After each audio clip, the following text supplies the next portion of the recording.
Hey, Chuck, we're back. We are. Where did we go? Huh? Where did we go? We didn't go anywhere. We're just back this week. That's We're all. just back It's this like week. that Okay. weekly thing where we're doing this weekly podcast thing, and we're back. It's a frickin' blur every time. Like that. We're back. Well, that's kind of how summer has felt, isn't it? Yes, exactly. And that's, it is what it is. It's been a weird summer movie-wise, though. I mean, it's just, we haven't gotten back into the swing of things, I think, as far as releasing is concerned. And I read an interesting article yesterday that was in the Hollywood Reporter, and it was about the fact that attendance is down at theaters. And one of the things they pointed to was the fact that there haven't been nearly as many films released as have been in past summers. Okay. And so I think that's why also it feels, I mean, with summers, it feels as though there was a big movie every weekend. Right. It was something that, to look forward to. And that hasn't been the case here. It's just been kind of gone in fits and starts. I know you and I, we're watching and reviewing more things that are going to streaming services and video on demand. And, that's just reflects the shift in, the delivery method of these things. And, I think it's here to stay. Yeah, I think you're right. And actually, I'm looking at our list of movies that we are going to review, and a good majority of these movies are being released on demand. Not all of them, but a good majority. Right. So that does. So what do you want to start with? Let's start with, what do you think the big one is this week? I'm looking at my list, and I could throw 3 against the wall that would probably stick. Go for it. I'm following your lead. All right, let's go with something that is in theaters, and you had an interview for, and that is Summering. I don't believe that's being streamed day and date, is it? No, it is not. You have to go to the theaters to see Summering. And this is from James Ponstock. You might not know the name, but he made a movie that you and I liked a few years ago called The Spectacular Now, with Miles Teller and Shailene Woodley. Good supporting role there for your guy from Friday Night Lights, the dad. You're blanking on it. I am. Yeah, okay. You'll come up with it as I'm talking. Summering, unfortunately, is not as good or well. It's just a meandering film. It's not nearly as good as Spectacular Now. And I was really surprised by that. Kyle Chandler, by the way. Yes. This one stars 4 young ladies. They're about to start middle school, and this is the last days of their summer vacation. And I really like the beginning of the film because it's just them walking around, talking about random stuff. They're playing games. They're playing in the sprinkler. They're just, it just had a fly on the wall type of feel to it, as though we were with these 4 girls, and there's no filters, and we're hearing what they're thinking, what they're feeling. I really liked that. And had the film continued along that track, I think we would have had something here. But unfortunately, Ponstock, he takes a big page from Stand By Me, and wouldn't you know it, the 4 girls happen to find a dead body in the woods where they frequent. And oh my gosh, what do we do now? One of the girls wants to investigate and figure out what's going on. One wants to call the cops. One is very spiritual and doesn't quite know what to make of this. And the other girl, Emily, who is our narrator, she's got her own deal that she's dealing with, because she's messing around with the notion that her father disappeared a year ago. And her mother, played by Lake Bell, have no idea what happened to him or why. And this whole notion of dad disappearing is one of the many story threads that are thrown out in this movie that aren't really developed or are resolved in such an unconvincing way. This movie meanders. Man, does it meander. It's all over the place. And you and I think, are in the 90-minute movie club. If it's not, you better have something really spectacular to show me, or something important to say if you're going beyond 90 minutes. This thing clocks in at about 87, and I would say if they had wanted to tack on another 20 in which they explore these relationships more and we got to know the characters more, I think they might have had a better movie. And I seldom say that. There's a lot of good intentions here. We need more films for young ladies to that address the concerns they have here about their fears, their concerns, examples of how to grow up into being a strong woman. And that's what this movie wants to be, but it just doesn't come together. I was pretty well bored with Summary. Yeah, I'm on the same page with you with this one. I was really intrigued by the trailer and by the description. And yeah, that opening scene with those four girls talking, you truly felt like you were not a fly on the wall because they're walking outside in the woods, but you were a fly hanging around listening to everything. You know, they walked on each other's words. Their conversation was meandering and real, authentic. Yeah. I loved the conversation, and you're right. We don't see middle school girls any movies that really that are smart and thoughtful. And this is how this movie started out. And I've got to say, I loved the young girl, Eden Grace Redfield, who played Mari. She's the more religious girl whose mother is played by Megan Mullally. And we get a really good glimpse of what their personalities are in that initial scene of them just chatting and wandering. Right.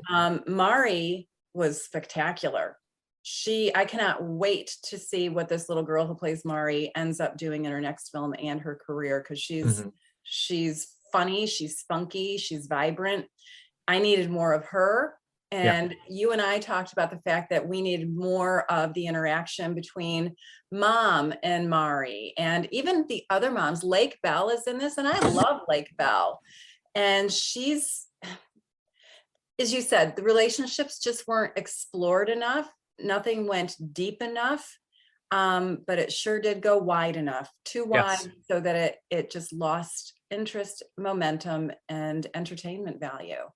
And it's a shame. I hate saying that about a movie like this, but it is what it is. Yeah, it is. And using the dead body as that was, it was unbelievable in how things were dealt with, as well as how things were resolved.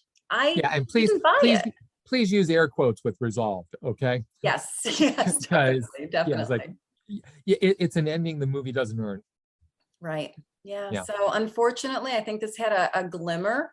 And I had asked you early in a conversation, is this a Sundance movie? And you were like, yep, it was a Sundance movie. And it feels like a Sundance movie. And that's not a slam against Sundance at all, because Sundance takes these interesting concepts and helps filmmakers build them. I think they forgot about this one and didn't build it to the depth that it needed to be, because it really does have so much potential. And my heart breaks too to say something so negative about an independent film like this with such potential, and using a topic that we don't usually get a lot of good content for, these young kids, these young girls especially. And so, yeah, that was a little bit disappointing. However, what wasn't disappointing is your interview. Let's listen to a clip from the interview.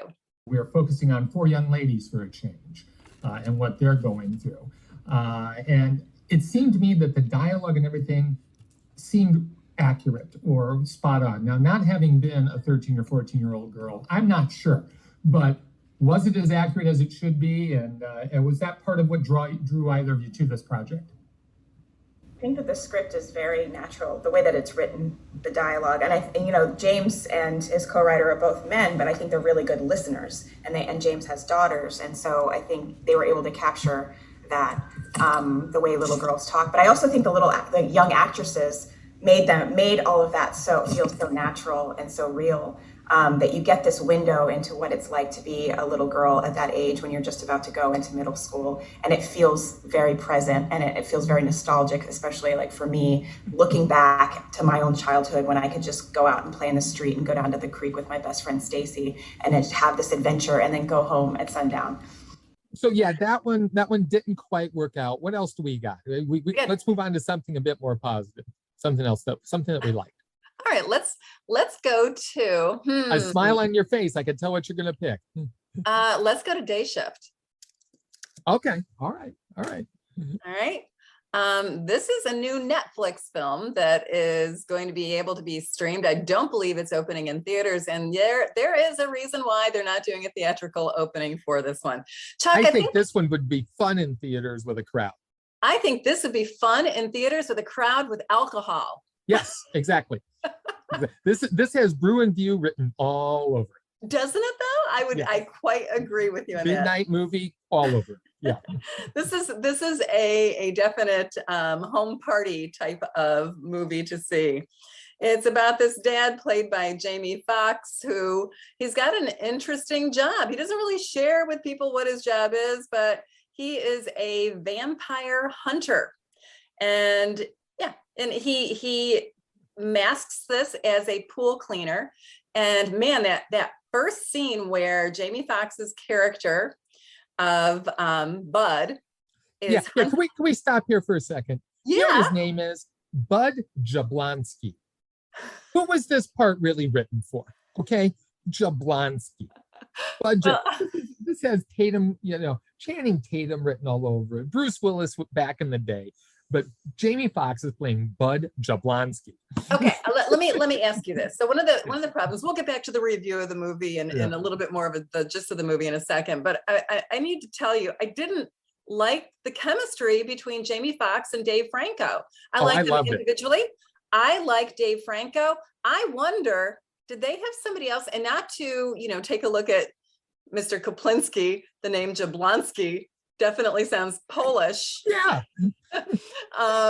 Let's call it for what it is. Was this initially intended for somebody else? And if so, whom? I don't think Mr. Dave Bautista is Polish, but I could see him in this part. He looks like a Jablonski. That would have been funny. Yeah. And you mentioned Dave Franco. I will get back to this, but I disagree. I thought the chemistry was quite good. Oh, did you really? Interesting. Yeah, I did. I enjoyed it. I enjoyed it all. Yeah. Okay. This is a silly movie about vampire hunters. That's it. But we also have Snoop Dogg as a vampire hunter. Okay. I don't know what it is about Snoop Dogg, but I love him. He's great. You know why? You know why everyone loves him? Why? There's no bullshitting about it. True. Here's what he is. He knows he's not an actor. He's there to be Snoop Dogg. He is what he is. And that's what it is. Yeah. And if anything, the movie needed more Snoop. I would agree with that. Definitely. This is just a blood and guts horror kind of movie with Cirque du Soleil actors, I think, because my God, the contortionists that were these vampires, that was impressive. I really enjoyed watching these. Can you believe it? I'm going to say this. I really enjoyed watching fight scenes. Yes. There was a lot of imagination there. With the vampire, and this is a gory film. No question about it. But it's not anything you're supposed to take seriously. No, it's just so over the top. The Franco character is great because apparently there's a vampire hunters union, and Jablonski is always breaking the rules. So they send the Dave Franco character out with him. He's a pencil pusher. To make sure that he follows all the rules. And I don't know, I just thought his nerdiness against Fox's, cynicism against it all. I enjoyed it. And I can understand about what you're saying about the chemistry, but I had no problem with it. And what happens to poor Franco? Poor guy. Poor guy. and Franco is great in this movie. I think he's a great comedic actor with a lot of potential, I think, to do more comedy roles and make us really laugh. He had great timing, his reactions to things and the horrific things that happened to him. Poor guy. I know. So sad. And I'm disappointed that there wasn't a lot of duct tape used. At a certain point with an injury that he sustains. Yeah, I think they missed the boat there. That could have been real funny as well. That could have been, absolutely. Or some other pool cleaning implement. Oh, there you go. There you go. That's good too. Yeah. This is I'm going to call it a throwaway movie. You can watch parts, come back, you'll still know what's going on. It was fine for entertainment. It's not any great shakes. There's a reason, like I said, that it didn't come out in theaters, although the midnight screening thing would have been a fun thing for it. I think it's a guilty pleasure. And like you're saying, the more you drink, the better this thing is. Well, you know, I was watching this with a friend of mine, and like probably 20 minutes in, we both said, well, it's better than Bullet Train. It has more energy than Bullet Train. You are correct. You are correct. Definitely did. Definitely did. And these fight scenes, truly, they're taken right out of a Cirque du Soleil act. Pretty incredible. How much green screening and you know, special effects do you think were used in that? Oh, quite a bit, because you know, those fight sequences you're talking about, I think it's a combination of acrobatics and then also, you know, digital effects. Okay. So yeah, I'm sure there's an awful lot that went into that. Okay. Because I'm looking at the woman who played the old lady in the beginning. Right. Her name is Danielle Kennedy. She's an older woman. And I'm trying to see if she did anything that has to do with anything physical. Acrobatics or physical. Yeah. And I don't see anything. So, but she's been in a lot of horror movies. Hmm. But you know what? Worth it to check out. I'm gonna recommend with reservations. How about that? That's a good, you know what? It's, you don't have to pay for it. And that Right. also helps with the recommendation. And you know, you mentioned the green screen and everything. I wonder what the budget was on this thing. It's not a cheap film. No, I'm sure it's not. Mhm. Well, I mean, it's got two big lead actors too. So, Yeah. All right. What do you want to talk about next, Chucky? Speaking of horror movies, Chucky. Never liked those films. No, Yeah, I thought they were silly. I thought they were silly. the first one always creeped me out. I always had nightmares about it. Yeah, I can understand that. I can And understand. now I that. got a best friend named Chucky, and my dog's name is Chucky. So go figure. I want to talk about what I think is one of the best movies of the year, Emily the Criminal, with Aubry Plaza. This is getting a limited release. I'm stunned that it's opening here in Champaign. It's only opening on one theater. I'm hoping somehow or another this movie gets found. I have a feeling this is going to be one, and I hope this is one that when they do the Independent Spirit Awards, it gets some recognition, and hopefully then it will get the attention it deserves, because I was just blown away by this movie. Aubry Plaza, who can do no wrong in my book. She can do no wrong. When you look at the independent films she makes, she's taking chances. She's not doing the same old, same old. And it's the same here. She is this young woman named Emily, and she's in a bad situation. She's carrying around $70,000 in student debt. She can't get a decent job in the graphic design industry. She's an artist. She had a couple of misdemeanors in her past that interviewers bring up. She can't get around. And she's in a dead-end job. She's getting nowhere. She knows it. She's at a catering place where she works, and a guy gives her a phone number one day and says, hey, you want to make a couple bucks? Call this number. It's real fishy. There's no question about it. But, you know, when you're backed in the corner and you're a little desperate, you do things that you said you would never do. And she calls this number. She goes to this place, and there's a scam running in which she is given a credit card that's not valid, has fake information on it. She's told to go buy a very expensive TV, bring it out, and she'll be paid $200. She isn't quite sure about this, but she goes ahead and does it. And wouldn't you know it, as it's pointed out to her, no one got hurt. She wasn't in any real danger. It's easy money. How about doing this again? And this starts the slippery slope that Emily slides down. One thing leads to another. One job that's a little bigger leads to a bigger job. And wouldn't you know it, before you know it, she has been taken under the wing of this guy named Yusuf, played by Theo Rossi. He's one of the guys who runs these schemes. And before you know it, she's creating her own credit cards.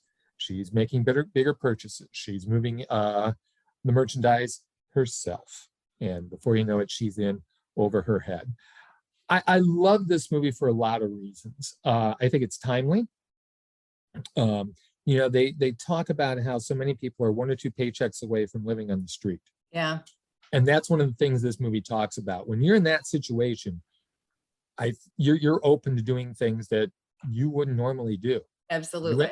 You end up justifying things you wouldn't normally justify when you see that the system is built on the fact that so many of us have to stay in debt, that there is no advancing, your mindset changes. And it's like, well, you know, if this is the way it is, then I've got to do something else in order to get ahead.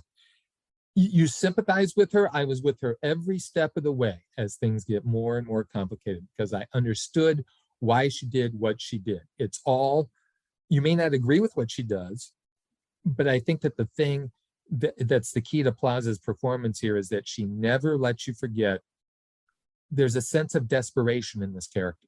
Right. And that is what's propelling her to do what she does. I'm not saying that this condones criminality. I'm not saying everyone should go out and do this, but I'm saying this film helps you understand why this happens. The final scene just really left me shaken, because it's like, oh, wow, this was inevitable. And you understand it. I saw it twice again. I saw it again last night after we saw it via Sundance a few months ago. Right. And man, does it really, really hold up. I really hope, like I say, that this film finds an audience. It's a small movie. Emily the Criminal, like I say, it's in theaters now. I'm not sure when it's going to VOD, but really well worth seeking out. Yeah, I would agree with you. I really love Aubry Plaza too, although she has disappointed me in a couple of movies, but I do like that she takes chances with things as well. Exactly. This is a chancy kind of film. There are a couple of aspects of it that reminded me of Kristen Bell's Queen Pins, I think it was called. Yes. Where they have a couponing scam. Mm-hmm. And the reasons behind why they do it are different than the reasons why Emily does this, but still things that I think we can all relate to. And, you know, I look at Emily, the criminal, the character Emily, and I see my daughter and her generation, and how, you know, a lot of kids come out with a lot of debt. And in order to have a home, and that could just be, you know, a 4x4 box basically of an apartment with a bathroom, and your kitchen is in your bathroom. A friend of hers actually has that situation. And, you know, you're barely making ends meet. And that's tough. I got out of grad school and I was $100 short on my bills every single month. And that catches up with you after a while. I think there are a lot of us that can relate to this situation. And then that kind of personalizes the story. Right. And you say, how far would I have to be pushed before I did something that I know I shouldn't do? And that's the key to the whole movie. It is. Yeah. And you're right. Aubry Plaza never loses that look of desperation, that look of, I know this is wrong, but I'm strong and I'm going to make this work somehow. And I'm going to hopefully not land myself in jail. And I don't have a choice. Yeah. I right. mean, It's this or a bail. You know, it's interesting you mentioned Queen Pins. It's all about, those two films are just about the inequity of everything. Right. These systems are built to keep us in our place. These systems are built to keep people, a certain degree of our population, in that social strata. And that is wrong. And when people are painted into a corner, sometimes this happens. You know, again, not condoning, but understanding. I understand it. Yeah. And interesting too, John Patton Ford is the writer and the director. This is his first feature film. Yes, I am really anxious to see what this guy does next, because never heard of him before this. So seek that one out. We will definitely keep you posted with when this movie is going to be streaming so that you can watch it, because it's such a limited release. I highly doubt. I can't believe Champagne's getting it. Me neither. That's And cool. I was very pleased to see it. Yeah, very good. All right, what else we got on our list there, Chuck? I want you to talk about I Love My Dad. Ooh, okay. All right. All right, so I am writing a review. I have not written my review yet, because this one's a tough one. A tough one to write about. I wish everyone could see your face right now. I got to tell you, I loved it. But it's not for everyone. Oh, no, it's not. This is another act of desperation. We have a character. Patton Oswalt plays the dad. His name is Chuck. Oh, yeah. There we go. Another Chuck. There we go. And and Chuck's not been the best dad in the world. He's Jesus been, God. MIA all the way through. His wife has divorced him, and his son, the sweet and adorable Franklin, played by James Morosini. He's now a college-aged adult, and he's a little odd. He's a little off. Mhm. But he's got a lot of trauma with trust issues with his father, and he had tried to commit suicide. He just doesn't, he's in a bad place. And all the repeated pummeling that he gets from his father's lack of attention and lack of keeping up with his promises really hurt this young boy. And so the young boy, through his therapist's help, says, cut him off. He's not good for you. Cut the toxic person in your life. And so that's what he does. And now Chuck can't see his kid. He won't see him. He can't get in contact with him. His phone calls are blocked. He can't even text him on Facebook or message him on Facebook. So what does he do? He does what no other normal person would do.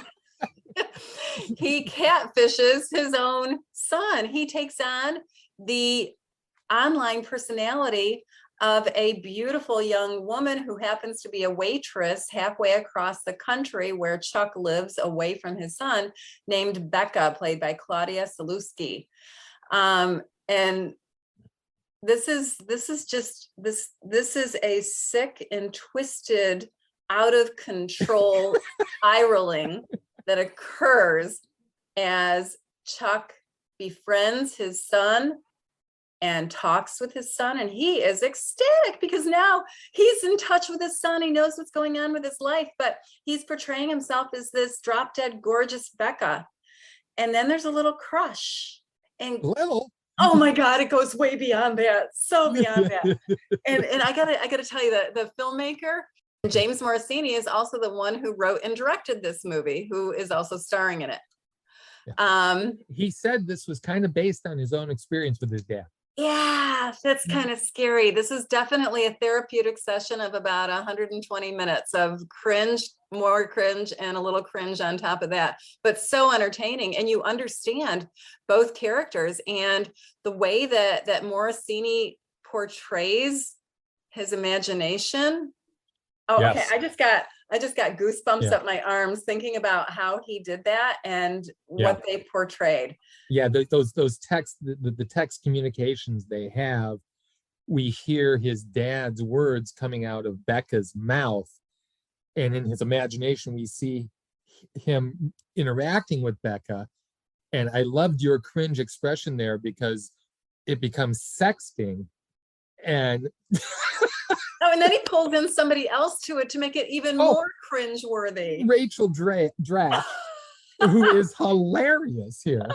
She's this oversexed co-worker of Chuck's who gets involved in this. I don't want to give away how she gets involved. Yeah, it's all about cringe. You talk about goose pimples on your or the hair standing. Yeah, you're just kind of tense throughout the entire thing, and you can't predict where this thing is going to go. No, you definitely can't. And when a character played by Lil Rel Howery is the voice of reason, then that's a little scary. Yeah, he's good too. You're right. This one is not for everyone, but if you're looking for something quirky, taking chances, seek this one out. It's on video on demand. What did you think about the ending? The ending, I really liked the ending. It was dark. Yeah. It was sinister and dark. I loved it. I thought that was a bold way to end it. And yeah, I'm not going to say anymore because I don't want to give away the ending, but I loved it. How about you?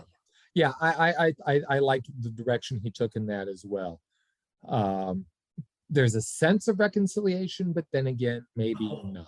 No, I think not. And yeah, it's almost like what happens next. You're very curious about it, but and you know that's a sign of a really good writer, to give you a story where you want a sequel. You want to know what happens next. Right.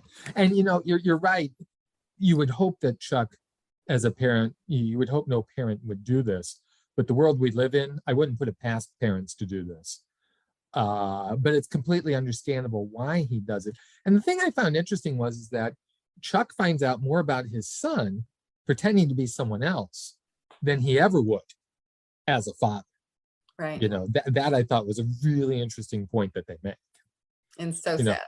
Yeah, because you're not going to, you express certain things to your parents, no matter if they say, you can tell me anything. Right. So you almost have to pretend to really find out what's going on with them. Talk about another slippery slope. There you go. Kind of crazy. That's an interview I would like to have. Yes. And Patton Oswalt, always interesting in what he does. And I've never been disappointed with him. And I don't always like his style of comedy, like his stand-up. I'm not as thrilled with, but I like him acting, and this was a believable role. And there's even a part of you that you feel kind of bad for the guy, because we're both parents. There's nothing worse than if you could think about your child disowning you. Can you imagine? No, Right. But at the same point, he earns it. He did earn it. He did. The whole credit sequence in which we get these repeated phone messages, text messages in which he's making excuses for not being there. Right. Which I thought was wonderfully done. Very concise. And boy, you understand completely. But yeah, he doesn't garner much sympathy there at the beginning. No, that is a really good montage that he pulls together. Yeah, great really filmmaker. Well, I'm really impressed with this young guy. Yes. So we got two young filmmakers that we're looking forward to what they do next, and we don't often say that. I know we're running out of time. There is a movie coming out. I know you did not see this one. It's about hiking Mount Kilimanjaro, and it's about plus-sized women doing it. And it's super inspirational. And the name of this? Kili Big, because they call Mount Kilimanjaro Kili. So it's really a beautiful story about women, and these women are fat, and they recognize it. They own up to it. They all have different issues surrounding it. We delve into that a little bit, and I think it really gives you a sense of empathy for how their lives have gone and what they're doing to live it. And I immediately texted a friend of mine and said, "Hey, what do you think about training to climb Mount Kilimanjaro?" And she said, "Aren't you getting a new knee in October?" I'm like, "Yeah, I'm talking 2 years from now." Break it in, right? Break it in. So that one's going to be streaming this week as well. Guess what's back in theaters this week? What? E.T. No way. Wait. It's on certain IMAX screens, 40th anniversary of E.T. Cool. Don't know if I'm going to go. I'm a mess every time I watch that thing. Don't know if I want to embarrass myself in public. Can I go? I want to go with you. I'm going to film you. Yeah, there you go. Yeah. But I don't know, that movie always moves me for some odd reason, as hokey as it is. And, this is one to take the kids to, the grandkids to. Good bonding experience to see, and I think it'd be a lot of fun in IMAX. Very good. Anything else happening in TV that you can think of? Oh, I know of something that is dropping today, because we're going to publish this on Friday. Yes. Is the 3rd season of Never Have I Ever. I got an interview with these the two wonderful women that play the mother and the cousin/niece. You can see that interview on WCIA today. We'll post a link to that interview as well. Hey, before we talk any more about Never Have I Ever, I want to share a little clip from my interview with Purna, who plays Nalini, the mom, and with Richa, who plays Kamala, the niece and cousin. We kind of hate Kamala when we first meet her. Because we never hate Kamala. I can see why Davey hates her, let's say that. Yes. But then we see that Kamala is flawed and she's messy and she's not perfect. And if anything, that pressure to be perfect is what is crippling for her and suffocating for her. And I think that's so real. And I've felt that way in my own life. But I think especially throughout season 1 and then season 2 and 3, you start to see Kamala actually become a little bit more like Davy and embrace her rebel side and express her rage, which I think is just so important to see women of color and South Asian women get to experience and express rage, because we've never seen that on TV. We're always expected to be quiet and kind of, good girls who don't speak out, who don't use our voice, and that's Kamala's journey, is learning to use her voice and say, no, I do have opinions, and I do have my own aspirations and dreams. I think to piggyback on that, season 3 really sees this multi-generational household with the grandmother Nalini, Kamala, and Devi really find the courage to be brave and to speak their minds and, lead with their hearts. It's a real transformation, and also this journey of loving themselves is an arc that you will kind of start seeing, especially in season 3. Yeah. Very good. But yeah, it's a series that I started watching and I was like, meh, I feel like I'm just watching people pretend to be Mindy Kaling. And then by the 3rd episode, I'm like, oh, this is getting intriguing. And then before you know it, it's 1 o'clock in the morning. I have now binge watched 2 seasons. Yep, I know. And then I like really care about these characters and talking with these women about their characters, how their characters have grown, as well as how they personally have grown because of the show, and how it has opened up the doors for other people to see women of color, people who are Asian, people from an Indian background of culture. And it was really enlightening to listen to their perspective about how this series is impacting them and hopefully other people. And it's a universal story of raising a pain in the ass teenager. Could you relate to that, Chuck? Nope, mine were easy. All right, well, there you have it. Yeah. We got about 3 minutes left. You mentioned TV. I just want to mention real quickly, Blackbird on Apple wrapped up with Taron Egerton. I'm Paul Walter Hauser. I haven't been so shaken by something I've seen as I was by this. Ooh. You finish it. The last 2 episodes are so incredibly disturbing. And Egerton, my gosh, boy, he really impressed me here. Okay. Really impressed me. So check that one out. Also, Better Call Saul is wrapping up. Final episode is coming up Monday. I know you said your husband was a little disappointed in the way things have been going. Except yesterday he goes, oh my God, you have to watch Saul now. You have to get caught up. And I said, well, Chuck said that I need to get caught up. And I told him what you said. Well, and that's the trick of that story. It's always been a slow burn, that and Breaking Bad. You watch episodes like, what is this? What's going on? And they're always planting seeds. Yeah. And then when you see where they're headed, it's like, holy shit. Yeah. And that's where we are headed. So if you haven't caught up, catch up. Last one is coming out on Monday. And there's a lot of things to tie up. And I'm not quite sure where we're headed. So really great television. Okay. All right. I will try and catch up. Who needs to sleep? Right, Chuck?